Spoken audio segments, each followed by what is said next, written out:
sa tagapagligtas at nauwi doon sa gabi, ang ulan niya, isa lang talaga yung tagapagligtas, which is the God of Fire.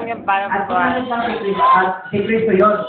Ang God of Fire na logos, 10 minutes? yung sinatawag nila na logos, itong logos, mayroon siyang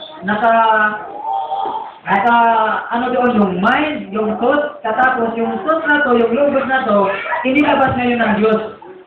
Nung inilabas ng Diyos ang logos, ito ay tinawag na Theophany. Theophany body. Yan. Itong Theophany body, yun na ang naglikha, yan ang nag-create. Ngayon, nag-indwell na at nag-make flesh na. Yan, nagkatawang tao. At sabi niya, itong tao na to, siya ang Diyos na nagkatawang tao. Yan, kita nyo?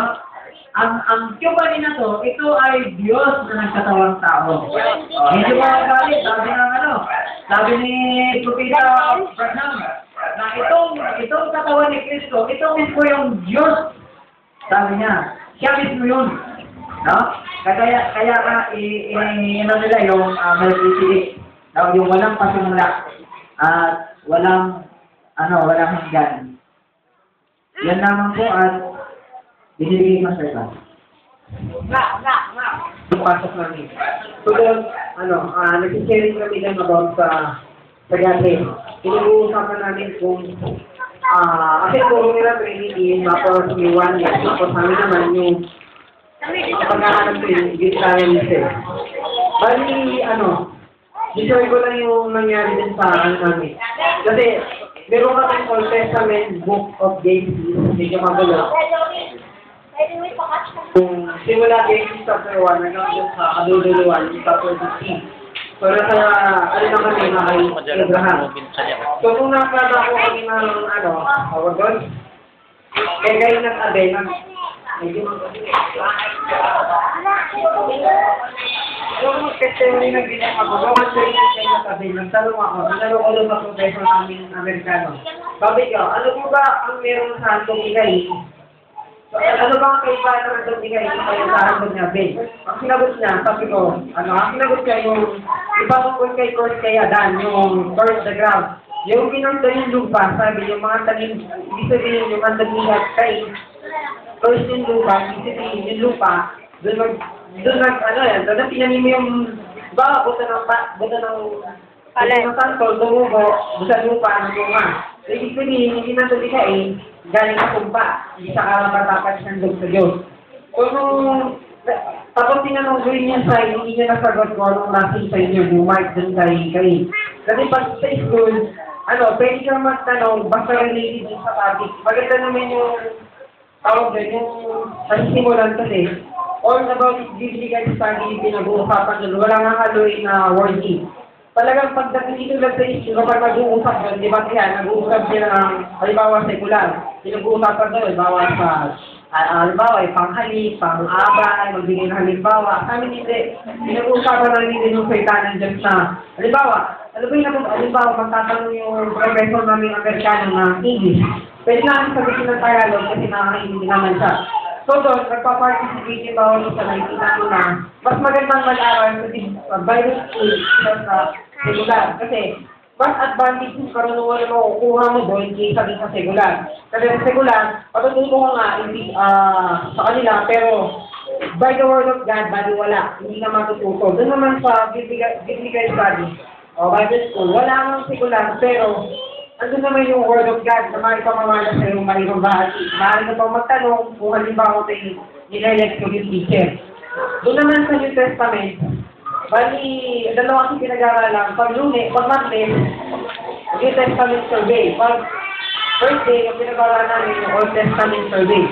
So, maganda yung topic kasi nare-relate ako dun sa mga hinong na nabubuksan.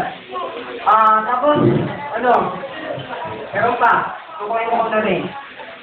Nagkaroon kami ng first summer award sa mga first year college students dun sa na yun. Bali, meron ako na ba, meron silang itinuro na, nalimutan ko ang pangalan, Anthony Byron. Si Anthony, willing sacrifice, sabi niya doon, ito yung kwento, sabi niya, isa siyang sabi niya doon, sinubod kong pumatay sa akin, sabi ni Anthony. Pumunta rin sa Desa. Di ba lang nais pumatay sa kanya kasi na pag pinatay siya, alam na natin. So ngayon, si Anthony, willing siyang mag-sacrifice ng sarili na ay pakain pa yung sarili ng buhay, okay lang basta kay Lord. So, meron may isang advice mo kuha kay Anthony. Una-una, marunong siyang magbigay ng sacrifice para sa sarili niya. Pangalawa, tawag yan, availability. Sabi ng pastor Lord, pag tayo nasa gawain, halimbawa, pastor, mag-visitation.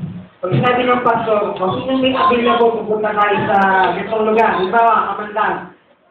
Walang itataas ng kamay, kasi sinabi natin niya rin babas ng kamay, tapos sasabihin ng pastor, doon tayo pupunta kay Nalulisan. Ilang Nalulisan, walang pupunta kay Isika. Pag si pastor, halimbawa niya yung, sabi niya yung araw ng mga patay. Sabi niya doon sa member niya, sino sasama sa akin magsasaluhin tayo doon sa testament? Ano yun? Yung mga, ano yun? Cementerio? Ayun, cementerio.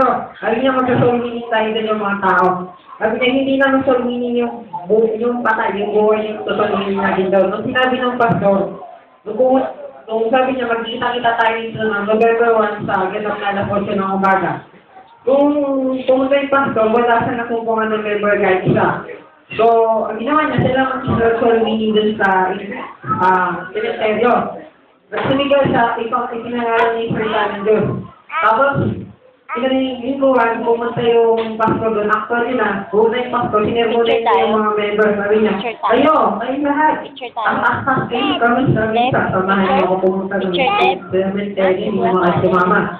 Nagalit yung pastor kasi nga, kapag ikaw pala yung merong usap sa gawain, ang pinakamahalaga na lahat ay available. Hindi yung Availability. Oo, yun yun. Sabi nga, pag sa Diyos, pinakamagdama ng oras na pwede sa kanya, hindi kailangan busy. Pag sinabi ng pastor, pupunta tayo sa lugar na to, kailangan may available lang tayo para makasama ka doon. Hindi yung sabihin mo, busy na gagawin, maglalaka, maghuhugas, o ano pang gagawin. Basta pag kay God, sabi niya, huwag tayong tawag doon,